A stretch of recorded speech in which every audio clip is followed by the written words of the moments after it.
Hi everybody, it's Honest John again, and how often do you think about concrete? Probably not at all. We live surrounded, especially if you live in a city, you live surrounded by concrete. The buildings we live in, the roads we drive on, the bridges, the dams, concrete and steel. And without that, society would not be what it is today. Concrete was first began to be used widely at the turn of the century. And because of that, cities were able to expand and infrastructure was able to be built cheaply and rapidly. You wouldn't be able to do that if you were working with rock, if you were working with granite or other substances that buildings are occasionally made of. It's concrete that allowed the world to have huge cities where people live and infrastructure that's efficient.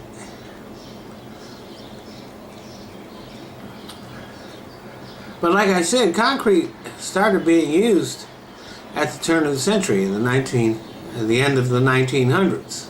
I mean, the beginning of the 1900s. There's a lot of stuff out there that's made out of concrete.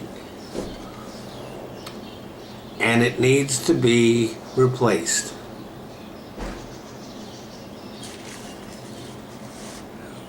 We have bridges that are crumbling and roads that are in desperate need of repair and that we can't keep up with, and buildings, because concrete feels like rock, but it's not. It's a mixture of sand and gravel held together by cement. And one of the things that happens with concrete is it absorbs heat like crazy. You even have heat deserts in some cities where the temperature it gets ridiculously high. As a matter of fact, it is estimated that if in a city where there's so much concrete, the temperature is actually 19 degrees higher than it would be if the place was in its natural state. Well, that has an effect. Concrete, like most things, expands when it's heated. And then when it's cool, it contracts. And this is wear and tear. Also, salt eats away at concrete like crazy, and a lot of other chemicals in the atmosphere do too. And water. When it rains, that stresses concrete. So,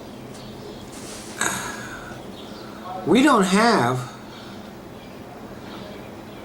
enough concrete to replace our old buildings and build the new buildings that are going to be needed. We don't have it because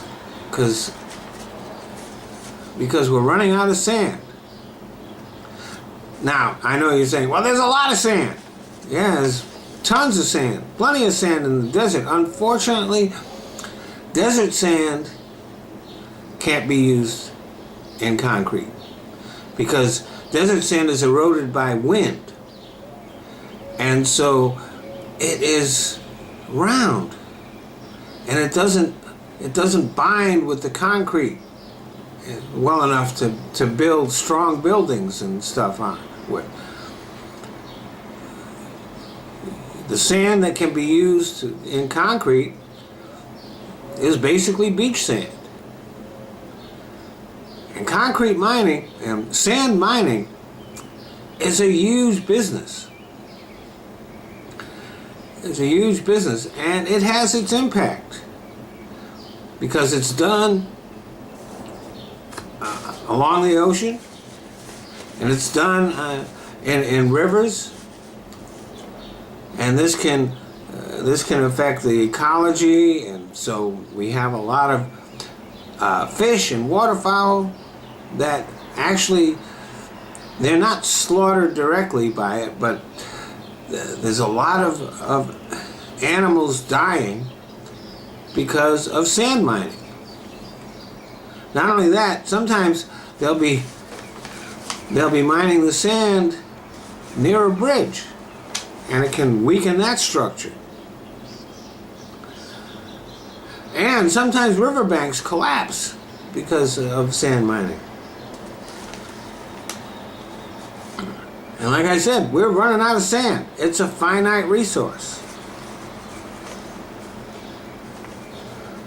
So scientists, you need to get on it.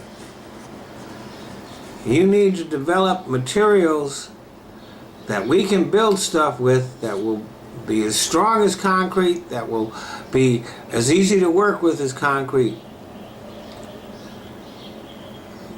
but that we don't have to use sand in. Thanks for listening. Hey, thanks for watching my videos. And I want you to keep on doing that. Just not on YouTube. If you look down in the description box, you're going to see 2 new links there. One is to my Patreon page, the other one is to a site called Top Buzz.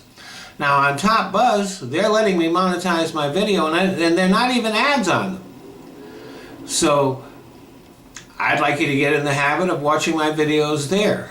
Or you can go to my Patreon page, and if you want to become a supporter, that would be great. If you don't, you can still watch my videos there.